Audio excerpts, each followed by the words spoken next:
Right, welcome back to the Fragments video.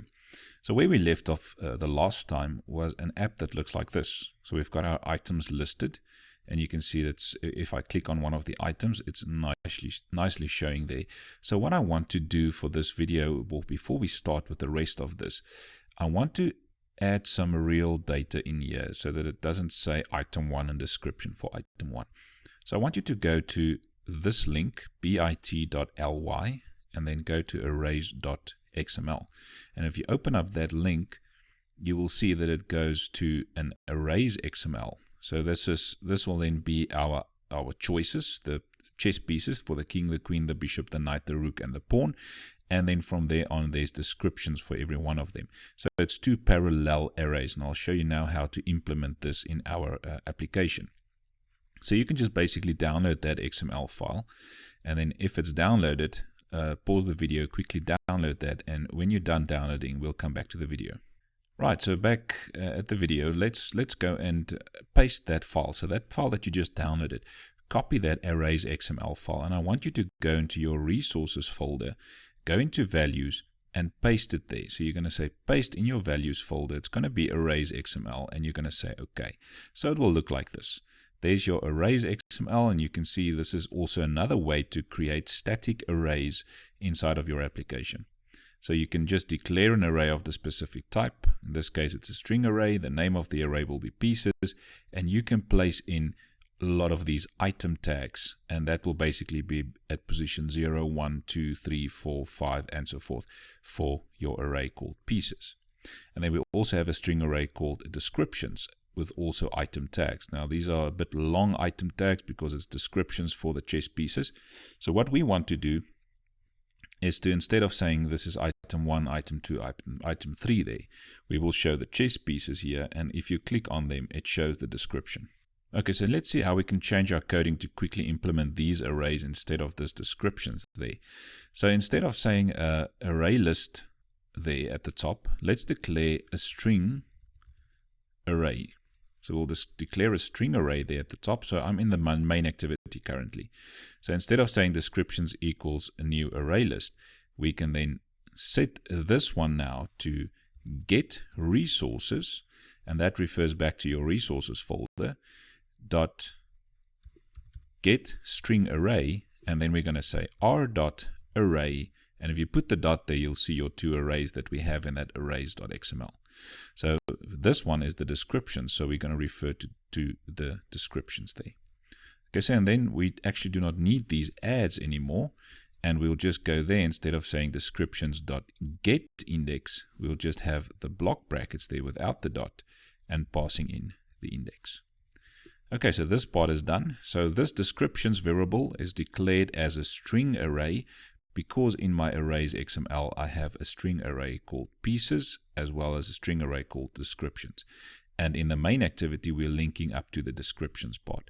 So then we'll say get resources.get string array and refer back to that array called descriptions. Right, so now let's go to the list frag. So in the list frag we also created an array list there. So instead of calling it an array list called data, let's also make it a string array called data, and instead of saying new array list there, we do the same thing.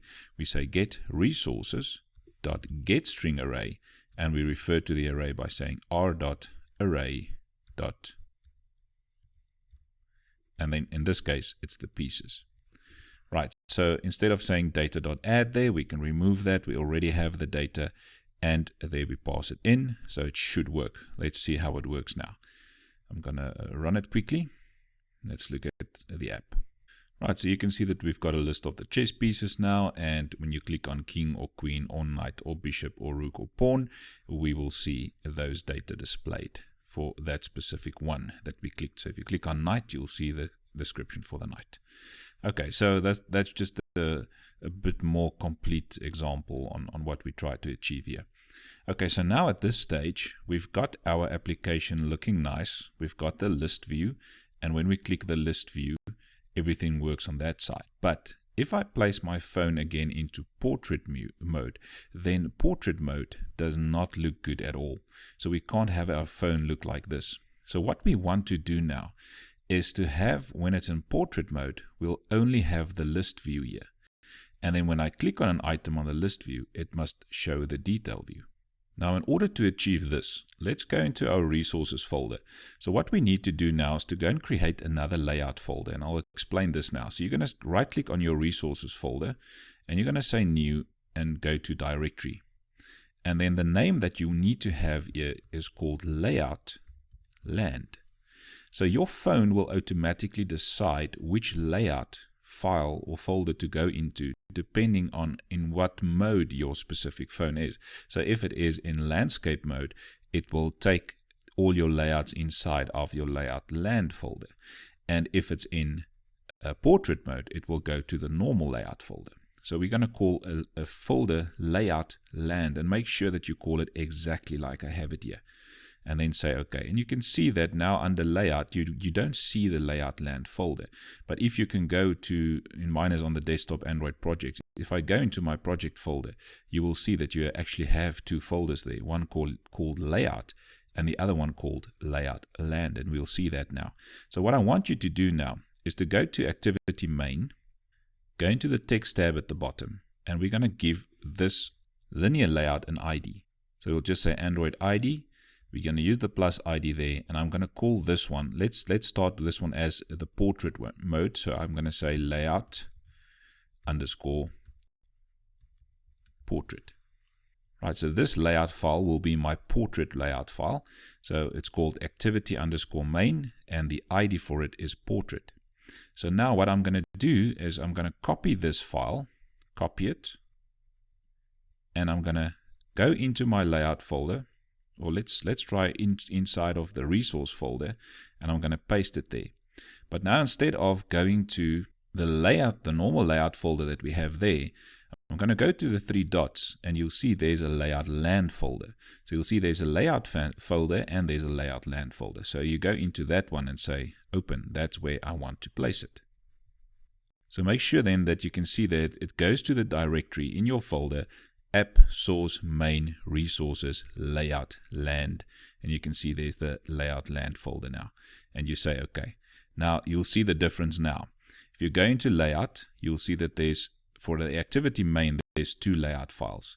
One is the normal one and one is in the land folder. So what happens if your application starts, and I run this application now, and the phone is in portrait mode, it will use this layout. So that's the layout it will use. But if the phone is, if I put the phone in landscape mode, it will go to the layout land folder automatically and use this layout. So that happens automatically when you put it in the correct folder. Now at this stage, both files are exactly the same, so we will not see a difference. So remember for your activity main XML, and now see the difference between the two files. This one says land activity, and that one says layout activity main. So you can see it's in two different folders. Now the one that says layout activity main, we called it layout portrait there. So for this one that's in the land folder, so just to make sure that all of your activity mains are closed, and just open up the one that says land in brackets. Okay, so this one will be layout. Let's make this one land. So now we know this one's ID is layout land, that one's ID is layout portrait. Okay, so for the rest, actually, we're going to leave it as it is, and we're going to refer in coding back to these two different layouts. So in coding, we can now go and say, or we can basically go in coding and see which one did the Android system choose to display by checking if the layout file is null or not. Because if the file is null, it means that that one didn't load. So if let's say the phone is currently in your landscape mode, then activity main will be null. But activity main XML with the land, this one, will not be null. Okay, so this is basically what we're going to do in coding also. So in the main activity, after our descriptions has been declared, let's go and see how we can do this now. So I'm going to have an if statement there. So remember, this is when the main activity starts. Just after it started, we will do this if statement. So I'm going to say if find the view by its ID, and we're going to say r.id.layout, and you remember that we called one land and one portrait. So let's look at the portrait one for now. So we're going to say if the find view by ID r.layout portrait is not equal to null. So if it's not equal to null, if that layout was loaded and it's not equal to null, then we know the phone is in portrait mode. Okay, so the else, or another if statement that we can do here, if the find view by its ID, r.id.layout land, is not equal to null, then we know the phone is in landscape mode. So I hope you understand this concept. So the phone will automatically choose which one of these two layouts to basically load, depending on the mode of the phone currently. So we're testing here if the layout portrait one is not equal to null, it means that the phone loaded the layout portrait instead of layout land.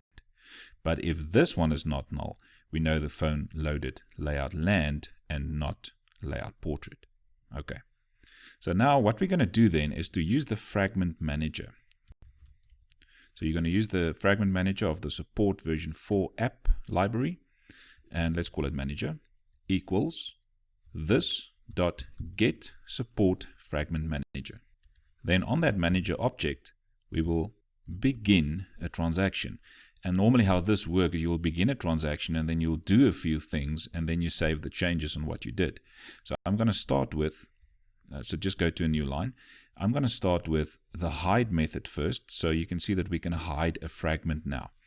I can hide a fragment, or I can also show a fragment. So in this case, if the phone is in portrait mode, I want to hide the detail fragment and I want to show the list fragment.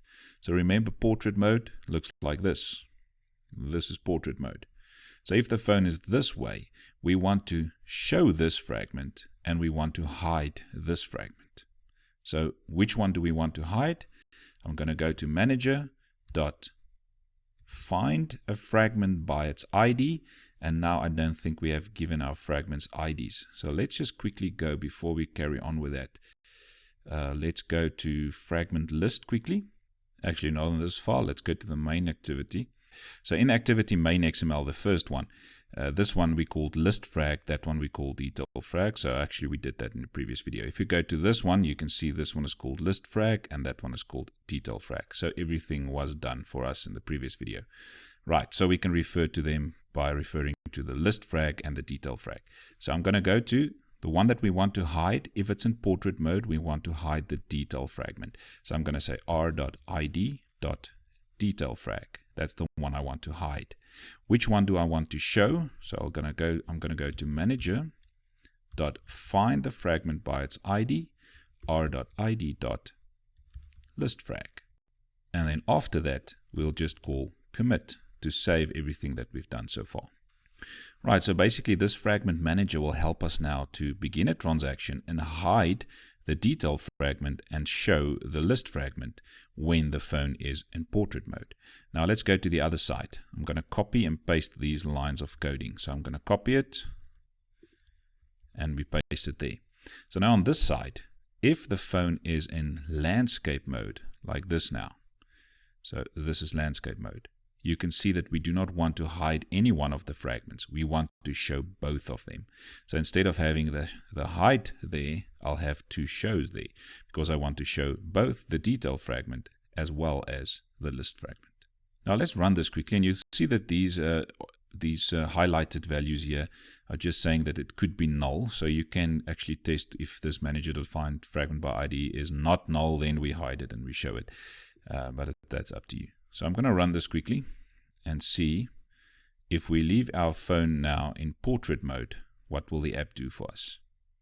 Right, so you can see that our fragment is currently showing correctly. So we have a list or a list of items here, but when I click it, nothing happens. So now it's showing correctly, but when I click, nothing happens. If I put it in landscape mode, you can see now it shows this fragment and this fragment, both of them.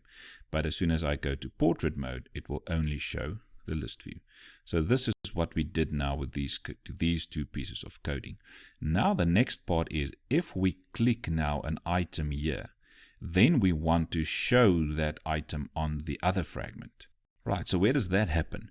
So in this onItemSelected method is what happens actually when the user clicks here in the list fragment. It goes to onListItemClick, and then we activate the onItemSelected method in the main activity.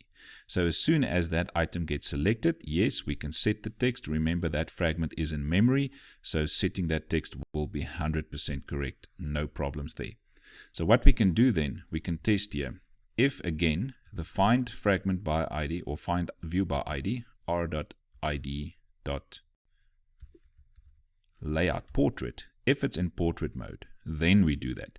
Because if it's in landscape mode, everything works fine. So this is only when it's in portrait mode. So I'm just going to say there is not equal to null. So again, we can have that comment there. If the phone is in portrait mode, let's copy that one.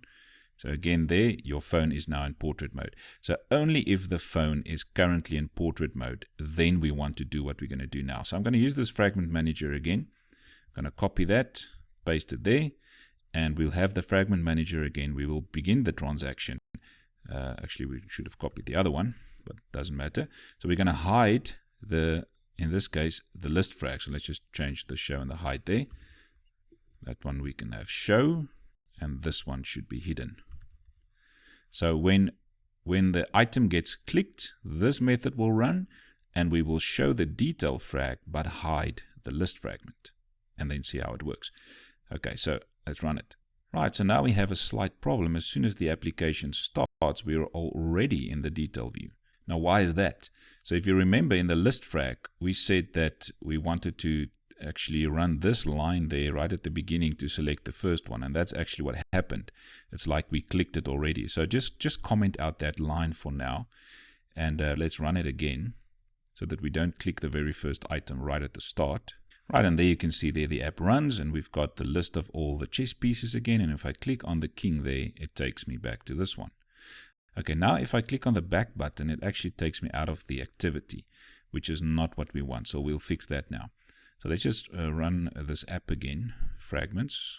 Just open it up again, and let's put it in landscape mode now. So now you can see the problem is now where we click, it still works 100%, but we see the word text view there when we start.